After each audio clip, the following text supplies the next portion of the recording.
대선이 이제 21일 남았습니다. 21일 단기전이라 하루하루가 중요한데 여기 올라오고 있어요? 올라오게 해야죠. 네. 뭐 저는 역할 자체가 제가 평론하는 입장이 아니기 때문에 최대한 내부에서 좀 파이팅 넘치게 분위기를 또 만들어야 되는 위치에 있는 것이고요. 또 저희가 너무 비관할 필요도 없습니다. 사실 지금 저희가 안고 있는 이 열패감 비슷한 무력감 같은 것들이 지난 20대 대선에서 이재명 캠프에서 정확히 같은 분위기였어요. 당시에도 캠프가 이탈을 한다, 출근을 안 한다, 뭐 이미 진다라는 걸 가정하고 얘기를 하더라. 무슨 뭐 청와대 직원들도 방 뺄 생각부터 한다.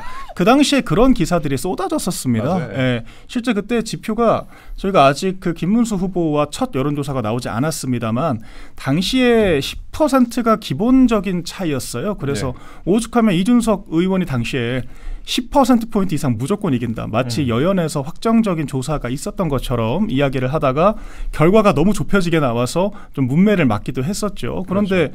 그게 당시에는 영 근거가 없는 얘기는 아니었습니다. 막판까지 이재명 후보 중심으로 결집할 만한 모멘텀이 부족했고 지금 저희가 그렇듯이 이낙연 후보와의 갈등을 끝끝내 봉합을 못했거든요. 그래서 당시에 이재명 후보가 저렇게 막판에 그 모의고사 4등급, 5등급 맞다가 실전에서 갑자기 이 상위 1%를 찍을 거라고는 상상을 못했던 거죠. 그런데 그런 일이 실제로 펼쳐졌습니다. 결과적으로 선거는 막판 결집할 만한 계기가 있어야 되는 것이고 또한 우리 후보에 대해서 이 최종적으로 양자택일의 결정을 함으로 인해서 얼마나 결집을 할 수 있는가 이게 중요하기 때문에 비관할 필요가 없다.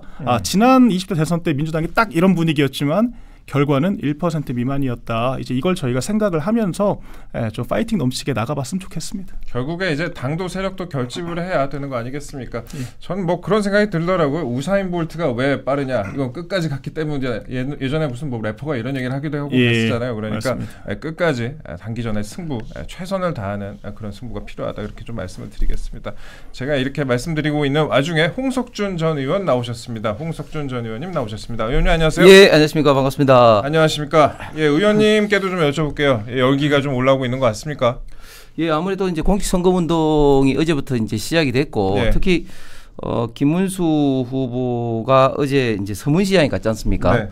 서문시장에서 정말 많은 분들이 환호해서 정말 그 사투리로 서문시장이 디비진 것 같습니다. 이제 많이 모였더라고요. 예, 본격적으로 이제 열기가 달아오르고 있다 이렇게 보여집니다. 예, 일단 저희가 민주당 얘기부터 좀 나눠보겠습니다. 민주당이 외연 확장에 적극적으로 나서는 모양새입니다. 아까도 저희가 짧게 좀 말씀을 드렸지만 뭐 홍준표 후보에 대한 언급을 하면서 중도 보수 공략에 적극적으로 나선 것 아니냐 그런 반응도 있고 또 보수로 분류되는 인사들 영입에도 적극적인 상황입니다. 물론 이분들이 보수에서 얼마나 뭐 영향력이 있겠냐라는 그런 관측을 하는 분들이 많이 있지만 그러함에도 불구하고 그런 영입 같은 그 자체는 또 어느 정도의 의미를 갖는다 이렇게 볼 수 있을 것 같아요. 그리고 그러니까 크게 영향력은 없어도 보수에서 적당히 이름이 난 인사들을 포섭해서 어떻게 보면 진지를 분열시키는 이런 전략 같은데 이재명 후보는 왼쪽이면 어떻고 오른쪽이면 어떠냐 이렇게 발언하기도 했어요. 그러니까 지금 그 민주당의 그 1번이라고 하는 그 기호에 오른쪽 그 귀퉁이에 작게 빨간색을 칠해놓고 지금 캠페인을 하고 있지 않습니까? 우리가 진짜 보수를 품겠다, 뭐 이제 진정한 중도 보수를 품겠다, 뭐 그런 슬로건으로 보이는데, 전 아까 같은 말씀 드리고 싶어요. 이게 저희 입장에서는 조금은 불편한 이야기가 될 수 있겠지만.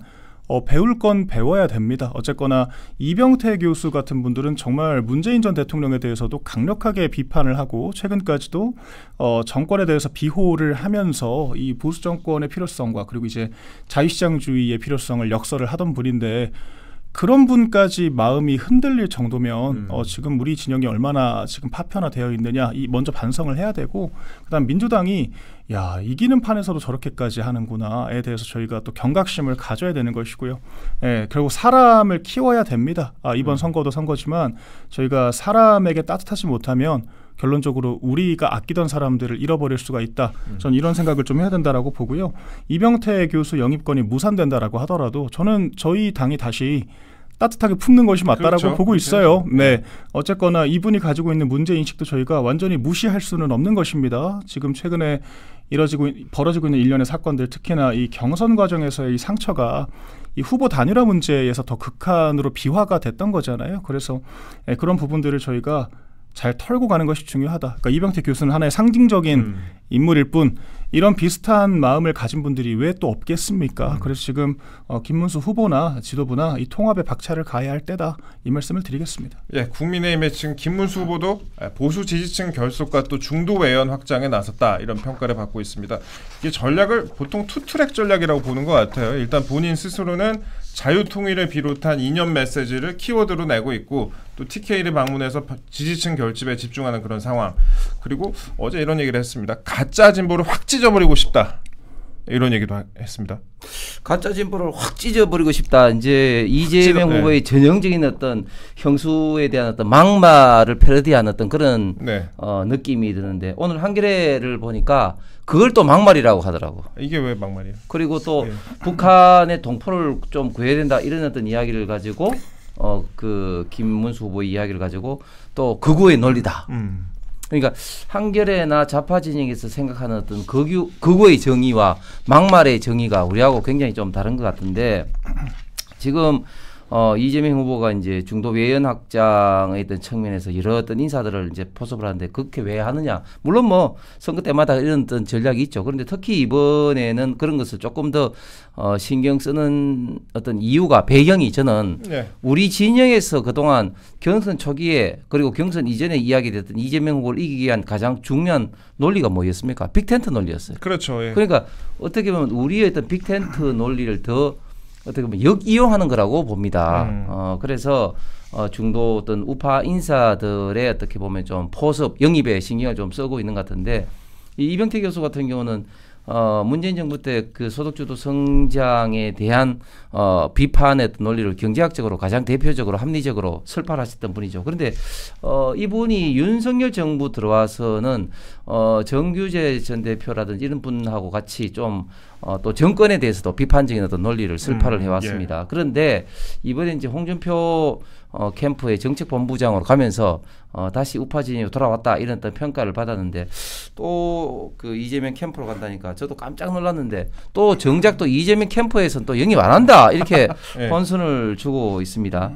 그런데 지금 우리가 지금 생각해 보면 빅텐트는 온데간데였고 빈 텐트 아니냐 이런 어떤 비아냥을 일부 언론에서 받고 있는데 결국은 우리가 남은 선거 운동 기간에는 처음 시작했던 빅텐트가 비록 좀 애초에 생각했던 빅텐트 규모는 아니더라도 최대한 어떤 진영을 넓히는데 최선을 다해야 될 것 같은데 그런데 우려스러운 거는 아직까지도 빅텐트는커녕 지금 참가했던 주요 경선 주자들부터도 크게 힘을 모아주지 않고 있는 이런 상황이 못내 지금 아쉽기도 하고 지금 김문수 후보가 바쁘게 돌아다니는 어떤 그런 어떤 것은 어쩔 수 없지만 그러나 우리 당이 전력적으로 캠프에 참여하는 분들 그리고 빅텐트로 우리가 모셔와야 될 분들에 대한 어떤 노력은 끝까지 해야 될 것 같습니다. 예, 그렇죠. 이제 후보를 냈으면 전력을 다해서 이 단기전에 집중을 해야겠죠.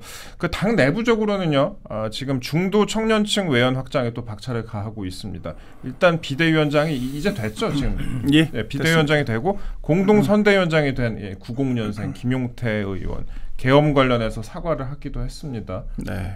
사과를 했고 그다음에 김문수 후보도 또 어제 서문시장 유세 후에 인터뷰에서 계엄을 한 부분에 대해 국민들이 굉장히 어려워하고 있다라고 밝히기도 했습니다. 물론 계엄 이전에 반복되던 민주당의 줄타내기나 뭐 특검에 대한 지적이 있기도 했지만요. 그 사과 자체는 또 당 내외에 시사하는 바가 좀 클 것 같습니다. 그렇죠. 사실 제가 두 사람이 이제 합을 맞춘 지가 하루밖에 안 됐기 때문에 이거를 좀 논평하기가 조심스럽습니다만은 저는 좋은 전략처럼 보이진 않습니다. 개인적으로. 왜냐하면 지난 대선 때 이재명 후보로 막판에 똘똘 뭉쳤던 좌파 진영이 그랬던 계기는 결과적으로 이 윤석열 후보에 대한 그 좌파 진영 내의 안티테제를 구축을 했고 또한 소위 이 젠더 갈등과 같은 딱 이 반반이 나뉠 수밖에 없는 그런 주제들에서 결과적으로 역결집을 시키는 데 성공을 했기 때문이거든요. 근데 결집이 되려면 일관된 메시지를 던져야 됩니다. 근데 우리가 김문수 후보 하면 떠올리는 그런 장면이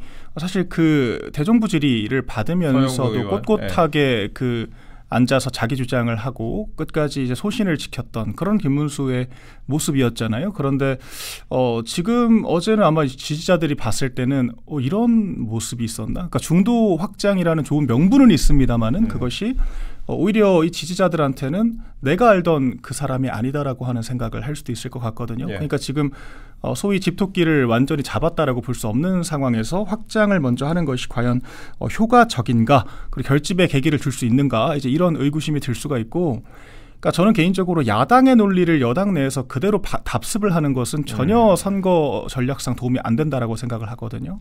지난 총선 때도 이종섭, 황상무 다 지적하는 거 좋아요. 그러니까 잘못한 부분들이 있죠. 그런데 그것을 이재명보다 한동훈의 입에서 더 많이 얘기를 했다라는 게 저는 패착이라고 얘기를 하는 거거든요. 디올백이나 도이치 이슈들 민주당보다 국민의힘이 더 많이 얘기했습니다. 그러니까 이런 부분들이 야당의 프레임에 스스로 휘말린다라는 것이 될 수가 있는데, 어제 그 사과라는 키워드만 기억에 남게 되면 결과적으로 민주당의 줄탄핵을 비롯한 폭거들은 잊혀질 수밖에 없거든요. 명백한 그러네요. 가해자적인 입장에서 우리가 사과를 하는 게 될 수밖에 없는 겁니다. 그렇기 때문에 그 사과 자체가 이제 혹자한테는 국민의힘이 바뀌려고 하는구나, 뭐 이제 그런 분들도 계시겠죠. 그런데 그 이상으로 그럼 민주당이 얘기하는 이번 대선은 내란 종식 선거고 비상경으로부터 촉발된 이 선거에 대해서 국민의힘이 책임을 져야 한다라고 하는 이 논리에 동의를 하는 건가? 근데 그래버리면 저희가 사실 이렇게 읍소를 하는 것 자체가 명분이 좀 너무 없지 않나요? 그래서 좀 전략을 짤 때 김용태 비대위원장도 너무 후보의 색깔에 맞추기보다는 조금은 자기 하고 싶은 일을 지금 한다라는 생각이 전 좀 들어요. 어제 수사 외압이라는 표현은 전 좀 많이 나갔다라고 생각을 합니다. 왜냐하면 수사 외압인지 아닌지를 지금 그걸 수사를 하고 있는 과정이잖아요. 네, 아직 결론이 나지 않았는데 그렇게 확정적인 표현을 쓰는 것은 지지층 결집에 전혀 도움이 되지 않는다. 제가 좀 그런 애정 어린 쓴소리를 드리겠습니다. 정교한 좀 접근이 필요할 것 같습니다. 기존 지지층도 아직 집토끼를 완전하게 파악이 아니죠. 집토끼를 완전하게 지금 캐치하지 못한 상태에서 지금 외연 확장 물론 중요하죠. 외연 확장 물론 중요한데 지금 어떻게 보면은 그 대변인 말씀하신 것 같이 야당의 메시지에 끌려갈 수 있다는 점에서 좀 정교하게 접근을 해야 될 것 같습니다. 근데 저는 일단 그 김문수 후보의 비상계엄 사과까지는 괜찮은 것 같아요. 왜냐하면 일단 우리가 어디까지 접근을 해야 되냐면, 지금까지 예를 들면 비상계엄 이슈를 가지고는 윤석열 전 대통령에 대한 수준까지는 저는 당연히 해야 되는 거예요. 왜냐하면 윤석열 대통령도 비상계엄 선포하고 또 해제를 하고 할 때 비상계엄으로 국민들에게 놀란 점에 대해서 분명히 사과를 했습니다. 그리고 사과를 하지 않았다고 이야기하는 것이 좌파 프레임이에요. 그러니까 사과를 안 했다, 그거 자꾸 몰아붙이면 우리는 사과를 했고 다시 한번 한다. 단지 비상계엄의 어떤 원인에 대해서는 민주당의 입법폭주, 예산폭주, 그리고 탄핵폭주에 대한 어떤 반발이다. 그런 것이 헌법재판소의 판결에서 분명히 나와 있다. 그런 것들을 우리가 분명히 이제 하면서 어떤 사과의 어떤 연장 논리를 가야 되는 것이고, 그런데 저는 그런다고 해가지고 그러면 사과하면은 이제 뭐 이제 국민의힘이 정신 차렸구나 이렇게 민주당이 또 평가하지는 또 않거든요. 그걸 가지고 이제 자꾸 이제 너프로 끌어당기고 있다는 점에 대해서 우리가 분명히 이제 인식을 해야 되는 것이고, 좀 전에 이제 박 대변인이 이야기한 것처럼 그러면 지금 그 김용태 비대위원장의 언급에 대해서 어떻게 생각하는지, 저는 김용태 비대위원장 입장에서는 그렇게 최상병 수사 외압까지 이야기할 수 있을 것 같아요. 그리고 저는 필요한 것 같아요. 왜? 김용태 비대위원장을 세운 것이 꼭 김문수 후보와 동일한 어떤 원보이스를 내도록 기대한 건 아니거든요. 그렇기 때문에 얼마든지 이제 가능은 하나, 그러나 그런 것들이 적절한 선에서 김문수 후보와의 이런 좀 약간 티키타카 할 필요성이 있다. 그걸 통해서 김문수 후보의 좀 부족한 점을 김용태 비대위원장의 목소리 통해서 끌어들이자면 그것도 뭐 괜찮은 전략이다. 그런데 이제 얼마만큼 그 목소리가 먹히느냐, 뭐 그것은 좀 두고 봐야 될 것 같습니다. 이거 굉장히 선을 잘 지켜야 될 것 같아요. 굉장히 정교한 그런 부분이 필요할 것 같은데, 일단 저희가 뭐 빅텐트 얘기를 아까 하셨으니까 빅텐트 관련해서 조금 더 제가 말씀을 여쭤볼게요. 한덕수 전 총리 일단 단일화가 무산되고 난 이후에 선대위원장을 고사하고 좀 선대위에 사실상 불참을 선언을 했습니다. 당이 선거에서 이기려면 기본적으로 선거를 하는 사람이 선대위원장직을 맡아야 한다라고 모 언론과의 인터뷰에서 이렇게 밝혔어요.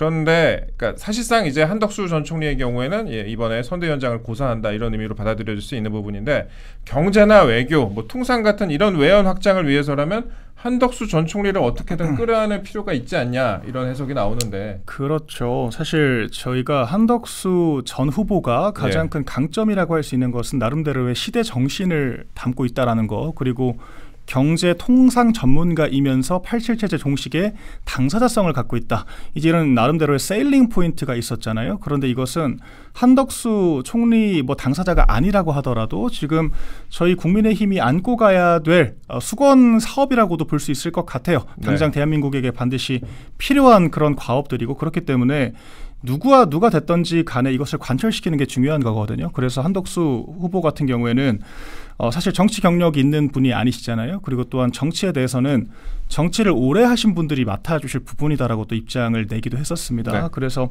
선대위원장으로 뭐 직접적으로 참여한다. 이제 뭐 그런 부분에 대해서는 저는 그 방법 자체가 중요하진 않다라고 생각해요. 다만 한덕수 이 전 후보가 갖고 있던 이런 의지와 정책들을 김문수 후보가 적절히 계승하는 것이 더 중요하다라고 생각하고 삽으로 모시겠다 이렇게 표현을 했었잖아요. 저는 그런 낮은 자세가 참 중요하다, 좋았다라고 생각하고 몇 번 더 문을 두드렸으면 좋겠습니다. 그래서 저희 정책의 전반에 대한 그런 권한을 한덕수 전 총리 후보에게 주는 것도 괜찮지 않을까라는 생각이 들고요. 결과적으로 제가 야당의 판에 말린다라는 것은 컨텐츠가 없기 때문이거든요. 전략이 없기 때문에. 그러니까 우리가 판을 깔아놓고 야당의 입장을 묻는 형태가 돼야 되는데 그렇죠. 우리가 야당이 깐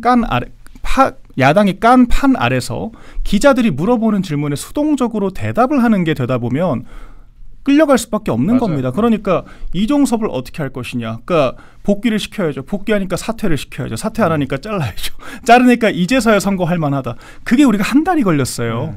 그러니까 지금도 저희가 무엇으로 적극적으로 판을 깔고 이재명 후보 측에 곤란한 질문을 던질 수 있을 것이냐 이 고민을 먼저 하는 게 중요하고 저희가 최근에 그 거짓말쟁이 프레임을 좀 어저께 꺼내드긴 했었는데 이거는 어떻게 보세요? 그렇죠. 저희 망언집이 지금 대결을 또 하고 있잖아요. 그런데 사실 김문수 후보에 대한 것들은 대부분이 좀 이념적인 그런 질문들, 그러니까 본인의 색깔을 드러내는 그런 질문들에 대해서 망언이라고 하는 것이 사실 설득력은 별로 없죠. 그런데 이재명 후보 같은 경우에는 재벌해체를 한다라고 했던 사람이 이제 와서 중도보수 이 우클릭을 하겠다라고 하고 이런 보수 우파 경제학자들을 모시겠다라고 하니까 이게 전혀 감동이 없는 거거든요. 그러니까 그런 측면에서 저희가 이것은 국정과 삶의 문제라는 것을 더 적극적으로 부각을 할 수가 있겠죠. 그래서 이런 부분들에 대해서 이제 이재명 후보의 그 스스로의 과거 발언에 대해서 스스로 한번 반박을 해보시라, 답변을 해보시라. 이제 이런 부분들로 우리가 끌고 갈 수 있을 것이고, 그러니까 결과적으로 이 외부 영입을 통해서 확장을 한다라는 게 역으로는 내부 분열에 또 씨앗이 될 수가 있는 거거든요. 그럼 우리가 지금까지 지향했던 정책들은 뭐가 되는가? 이런 부분들에 대해서 저희가 선제적으로 판을 깔아야 되고 우리의 어떤 아이템과 태제를 가지고 승부를 해야 된다. 저는 그런 생각이 있습니다. 네, 판을 깔아야 되는데 잘 깔고 있는지는 잘 모르겠네요. 의원님 또 여쭤보고 싶은 부분이 이 범보수 빅텐트. 그 이준석 후보에 대해서 김문수 후보가 둘이 따로 갈 필요가 없고 반드시 하나가 돼야 한다. 그러니까 이준석 후보에 대해서 단일화 의사를 피력하고 있는 그런 상황 아니겠습니까? 그 이준석 후보가 만약에 두 자릿수 지지율이 된다면 독자 생존의 파괴력이 있을 수도 있겠지만 만약에 한 자릿수에 머물 경우에는 또 단일화를 생각하지 않을 수도 없을 것이다. 이런 관측도 나오는데 어떻게 보세요? 저는 이준석 후보는 굉장히 정치판에서는 이제 노회한 정치인이 됐죠. 어떻게 보면 좀 청년의 탈을 쓴 이제 노회한 어떤 정치인을 이제 이준석의 여의도 어떤 정체성이라고 볼 수가 있는데 이준석 그 후보는 절대 다른 사람의 입장에서 움직이지 않을 겁니다. 저는 많은 방송에서도 이야기했지만 단일화가 만약 된다면 이준석 후보의 입장에서 움직일 수밖에 없다. 그것은 이제 결국은 지지율이 모든 것을 말해주는데 그럼 지지율이 방금 이동재 의원께서 두 자릿수 이야기했는데 저는 5% 기준으로 생각을 합니다. 5% 기준으로 해서 이하로 떨어지게 되면 이준석 후보는 본인 스스로 단일화를 할 생각이 있을 겁니다. 그때 어떤 카드를 제시하는 따라 다르겠지만 그런데 지금으로 와서는 이준석 후보가 5% 이상은 받을 것 같아요. 이런 식으로 가면. 그렇기 때문에 이준석 후보를 단일화를 어떻게 하느냐 이것은 나중의 문제이고 빅텐트 특히 지금 김문수 후보의 지지율을 어떻게 상승시킬 것이냐 이런 어떤 점에만 지금 올인을 해야 된다. 이준석 후보의 단일화는 어떻게 보면 그 반사적 어떤 효과를 얻을 수 있다고 이제 보는 것이고 그런 면에서 지금 가장 신경 써야 되는 부분은 한덕수 후보입니다. 한덕수 전 총리입니다. 정말 그 문제는 심각한 문제죠.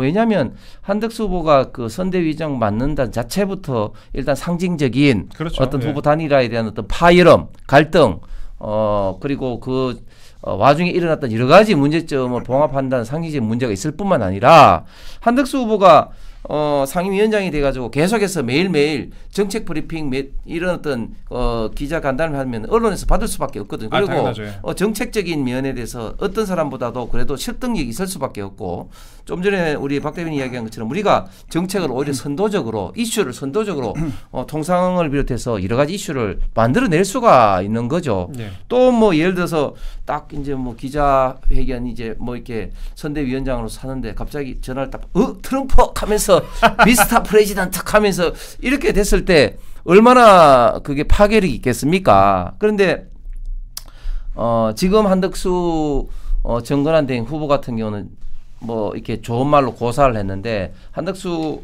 후보 입장에서도 제가 볼 때는 굉장히 좀 마음의 상처를 많이 받았을 겁니다. 왜냐하면 본인이 권한 대행해서 처음에는 그렇게 나서고 싶지 않다가 당에서 이재명 막아야 된다고 막 설득을 하고 빅텐트에 당신이 가장 중요하다고 설득해서 결국은 이제 합류한 거 아니겠습니까? 그렇죠, 네. 그런데 갑자기 또 난데없이 이제 팽당해서 뭐 한덕수 후보 입장에서는 굉장히 마음의 상처를 좀 받을 수밖에 없는 그런 입장인데 그래서 더 당에서 특히 김문수 후보 입장에서 더 신경을 좀 써야 된다. 사랑제에서 한덕수 후보가 어떤 이야기를 했습니까? 왜 22번이나 그렇게 뭐 그 단일화 이야기를 그렇죠, 했는데 네. 말을 바꿨느냐 이런 어떤 이야기를 한 이면 속에는 한덕수 후보의 마음이 저는 고스란히 담겨 있다고 봅니다. 그렇기 때문에 이 부분에 대해서는 김문수 후보가 정말 상고초를 해서도 반드시 모셔와야 된다. 그것이 어떻게 보면 지금 분위기를 좀 일신하고 우리가 정책적으로 이렇게 주도를 할 수 있는 가장 중요한 것이고 저는 한덕수 후보 또 한동훈 후보 홍준표 후보에게 간절히 좀 부탁을 드리고 싶은 것은 이 세 분들이 참여를 해야 되는 거예요. 그렇죠. 그렇지 않으면 우리가 도저히 쉽지 않은 성부다. 이 세 분이 정말 이재명 후보가 대통령이 돼서 우리 대한민국을 망치는 꼴에 진짜 어떻게 보면 방관해서는 안 된다. 그래서 약간의 뭐 경선 중에 또 단일화 중에 섭섭한 마음은 있으시겠지만은 그러나 이런 과정을 툴툴 털어버리고 합류해서 이재명 후보가 대통령 되는 것을 막는데 하는 것이 정말 정치적으로 큰 평가를 받는 그런 계기가 되지 않나. 진짜 저는 우리 당의 후보들이 보면 총선 때나 대선 때나 이게 가치 공동체로 움직이지 않고 이익 공동체로 자꾸 움직이는 이런 모습들이 너무너무 안타깝다. 제 이야기를 해서 좀 죄송합니다. 저는 경선 기회도 없이 공천을 못 받는데도 제가 22대 그 선대위의 총선 상황실에 와서 끝까지 뭐 미력 하나마 최선을 다했는데 이야기를 나중에 들어보니까 당직자들이 제가 1호랍니다. 제가. 그러니까 그런 어떤 모습들이 우리 당에 어떻게 보면 좀 현주소인 것 같아서 좀 섭섭하기도 한데 그러나 이번 같은 경우는 특히 이재명이란 희대의 이런 어떤 정치 어떻게 보면 빙자해서 대한민국을 망칠 후보에게 맡겨서는 안 된다는 그런 어떤 사명감으로 많은 분들 모든 분들 특히 제가 말씀드린 한덕수 한동훈 그리고 홍준표 후보들은 반드시 저는 합류를 해야 된다고 봅니다. 그 이익공동체라고 말씀하시니까 저도 갑자기 드는 생각이 지금 이익공동체 어설프게 이제 본인의 이익을 추구하시는 분들은 나중에 다 수사받게 돼 있습니다. 그렇죠. 제가 어제도 슬쩍 말씀을 드렸지만 다들 너무 그러니까 검사 출신들이 자기 현 상황에 대한 좀 객관화가 많이 부족하다. 그런데 지금 이재명 후보가 말은 정권 수사 안 하겠다라고 하지만 안 하겠습니까? 그러니까 얼마나 그 검사란 조직에 대한 앙금이 큰데 그런 것들이 이제 물밀듯이 쓸려왔을 때 과연 이 특히 사실상 민정수석 역할을 했던 그런 법무부 장관 출신 이런 분들이 얼마나 이 버틸 수가 있을 것이냐. 저는 그럴 수 없다라고 보거든요. 그러면 결론적으로 또 했던 것처럼 이 민주당이 한동훈 특검을 왜 철회를 했겠습니까? 야당의 프레임에 적극적으로 동조를 하니까 그냥 봐준 거거든요.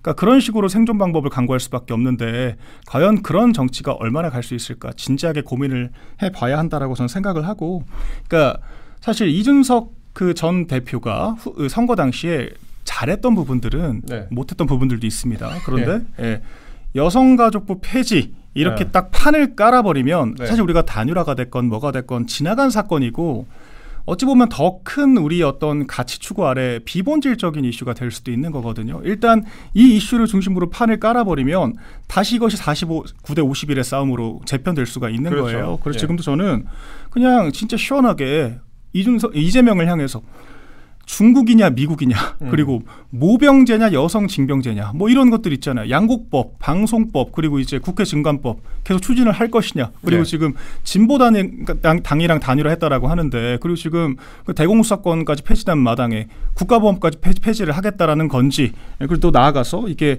전작권 환수라는 것이 지금 한미동맹을 약화시키지 않는다라고 하는 보장이 있는지 좀 날석에 물어봤으면 좋겠어요. 이런 것들을 판에 깔아야 되는 거거든요. 곧 캠프 들어가실 것 같으니까 좀 가슴 깔아주세요. 네. 이제 정책 라인이 지금은 네. 아니기는 하지만 아무튼 의견은 당연히 드리고 있습니다. 네. 그래서 이렇게 판을 좀 깔아서 싸워야 아 그랬지 민주당이 저런 정당이었지 우리가 열패감을 느낄 게 아니라 뭉쳐야 돼 이런 사실 결집 현상이 벌어질 수가 있다. 그렇게 말씀드립니다.